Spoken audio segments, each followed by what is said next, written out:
دوباره دم باش گهتر و بینرین بویر اف ام ده بشه هفدیتنی جبرنامه گلاواس بهه گلو روشا خدمت گزاری لناوندین بجهبونی ینکو خلکن ما جدورین شر هاتن الباجار قامشلو و عموده چاوایی نخاسم ام بحثا آوه بکن گلو آولوان ناوندان هی چاوات کارد بجبوه که امیج شارداری باجار قامشلو ناس بکن هابریا تلیفونی برز نوری ابراهیم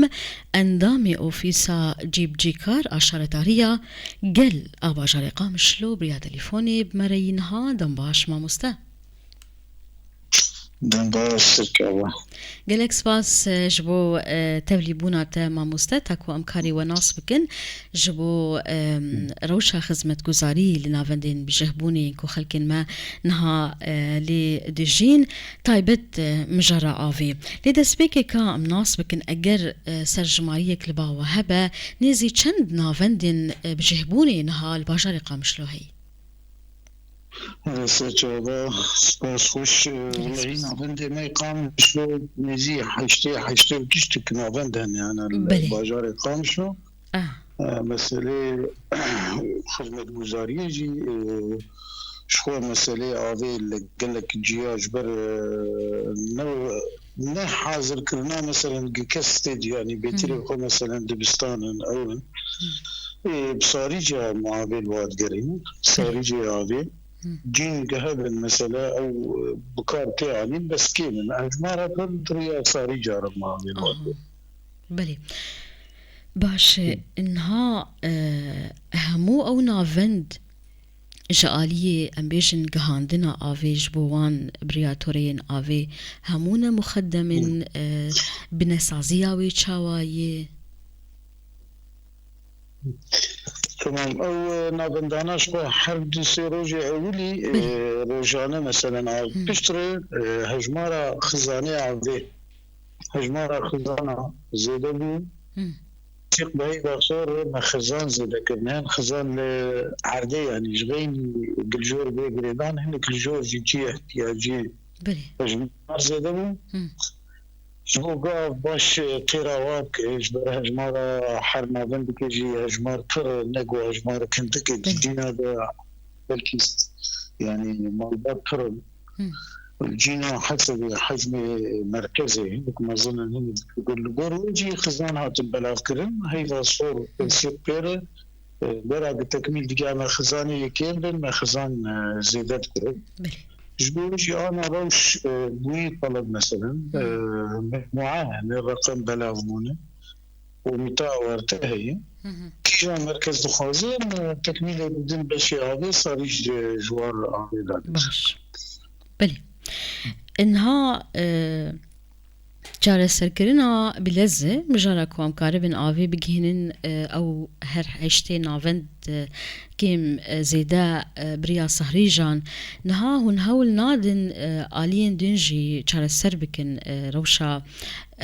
تورين آوي لويدكي هون ويجي لقل كاري خناكن وهون چاوا آواي كاري وجبو مجارة گهاندنا داخوازان چاواي ما مسته ولا او كاري تقو اوجي بري اوجي قوميتان تديار قوميتا كاري خود كي قوميتا قوميتي وي كاري كنا وباشقنا بس تنسيق بهذا مسألة بر جهنم خطي ابا رئيس جي لهنا مسألة بينمو مثلا انا هم جهنم وي كاري تيكرج يعني جغيني صاريجا بس ليك عمي مازال تدي روشا كهرباء غريداي كهرباءش كهرباء جيت صار راس كرج بوق المركز حتى هبي جي كهرباء تنبي تشاو ابا خلاص بلي كارك جوي على جيتك يعني حمد بهذا كمشاندن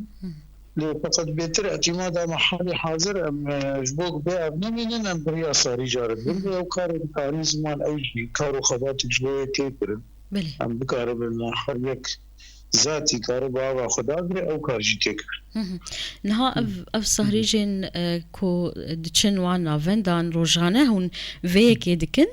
جبلي دماكو دخواز هبن روجانا هنا أبدا إناجي أطلتني بما بوير قومي بالتم سركارن مناوبات حتى رجع إناجي كارو خبر ذكرن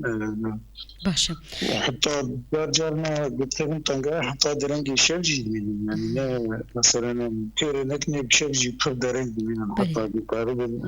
احتياج دوابي من بله نها اف هولدان و تيرا بيوستيا آویل وان نافندان دکن یان کیمبون هی ولوازی هی ما مسته خودی جارنا ناگیج جار مثلا برنامجی گزو ایگ علم دادم داتینی هر یک جمعه دفترهای بره جاوا تلفن که داخواسته باید کنم دادن حوالی باشه جارنا ناگیج مثلا دبروج عادی سبیه هنکی بوقت یوری کنن انها وتشاوا اف كوميتا تشيكرينا جبو مجارا گهاندنا دخوازان شوپاندنا روشا خدمت گزاری و افکار هن بتنا خود کن یانجی بهف سنگیل گل آلین دن لهرمي قالوا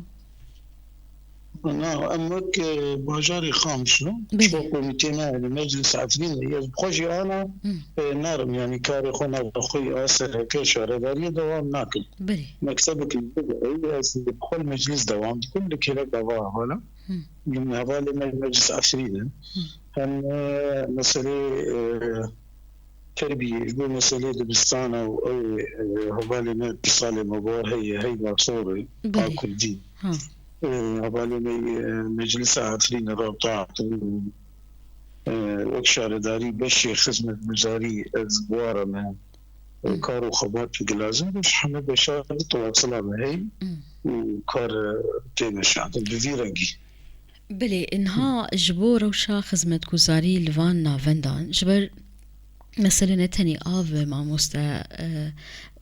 آلية صرفها صحي هي آلية مثلا باقجية جي هي وكوميتة الجوري فان تشين كوتي خسن وتشيكرنا ومبهورة كاردكن بس بشي باقجية هي وأنا تدينك شاردارية ما يجتاب أوراق عطون أنا وان دامات كوردكن بلي حريكين بقارب الجاني باقجية تلي بقارب يعني خدمات مراكز خويا بلي أنا بيتري خويا شارداري أنا واحد على جكم كنش بقى حرية جي جديد مركز نجي براني نزيك يا براستي ولو جينا بن دبستان بدون هذا النيزي هذا حرية الويدة ما بقول قارب الويدة خدمتي وكل وراس صار صحي شيء بلي باش ما يصير صحي شيء نبني هذا أوجي قناة السوني خطوي بيجي بسيان زي ببيت جنجنا بوري قارتن مثلا يعني أو كار فكرة مش حمل بشار باش إنها بقشتي ما مستا خلكن لوان نافندان دجين بهتر چه زحمتي عندك شينن وهن دماكو هن ويكاري دكن ون هولدان خودكن باش بكن روشا خدمت گزاری لوان نافندان هن جراسي چه زحمتي عندين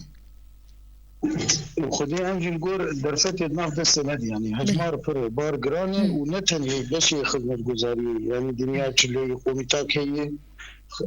شبو مسألة مازوتي وانا الوابلارتكي طبعا وابا مي مجلسي ما بيتري خواه تنسيق دنقبا بشي خدمتي ام ويكاري كل سواء باقجي بصرف صحي بسدريك الجهابش آلي شارداري بمداخلة مجموعة علي دي لأنه قوميتي ديجي هنا داي هبدو تمام دكي يعني أو هذا كاري خود كن دنيا تشلي مثلا صوبا وانا الوهاب بلا كرم يجب كنا كمرنا سرمالا خو جي خو زحمتها بالبراسي حتى جمتي هولدان ما هنا بقار من تغطية باشا نها دور درفت مجبول ان درفت كم بنا من درنك الشفجي يعني جبو في كاري كم كارب كيماني درنا كم جبو ناجي كارو خباطة خبر دوام كنا من درنجي حري حتى شفجي صار يجي مسر كارو خدمتين وعابين انها مامۆستا جبر بار گرانه وتقولجي يعني الجوري امكانيات عم مرود هولد في قناغي درباس بكو تشار سر بك بباشرين است نها تتكلي جدر و بورا تشي نبون ام بيجن جبو دستگدایینک ده روشا خدمت گزاری تایبەت دژە ئالیە ئاوێ یان ئالیên din و بانگا xwe ji bo te alîşan dij bo ku alîkariyê bikin di vê meselê de. خود جالي خدمة جزارية دنا نبى بامشالين اعتماد خود سر خود نكسب مرة أو كريان كذا آلي كاربة بتري خو هيدا صور بمرة مثلا أو خزانة ببلع كرن أو أنا هيدا صور آلي كاربة بله خزان جوار هجمارة خزانة زي ذكر بر دبستان مثلا دوام يعني خزانة الجور بتيرا احتياجها مسألة تواليت تواليت كده أنا وقت هجمار كربو جبو بخارين جبو ششتني جبو احتياجه كده هجمار خزانة زده وخزان وقت قبل ده قلت باشي يعني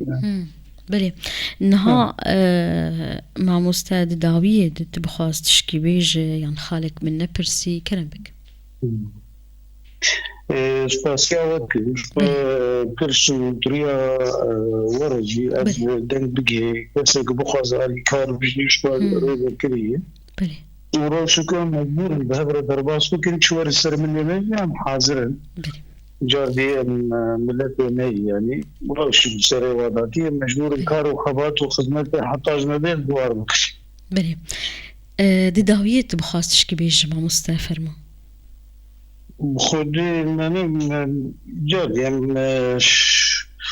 ممكن عم بهدينا زوتر بتقولك شهر سر بقى غالي ما بقدر سر اخو ملك اخو ولاد اخو بكون هيك عم تشقى مالا خنجي مالا مرونا بو جي مرو ليشي مصنبوي أمي بدار زوتر دم بتقولك شهر سر بقى وحرتش بقدر وقدري ومقش بسلامتي وآرامي جيان أو بردوام بهێڤینە مامۆستا کۆ هەرکەس وەگەر جهواری خوا بەئاشتی و ئەولەهی ژیان بکە gelek spasî ji bo te mamoste Nûrî İbrahîm endamê ofîsa cîbicîkar a şaredariya gel a bajarê Qamişlo biriya telefûnê dibme re bû.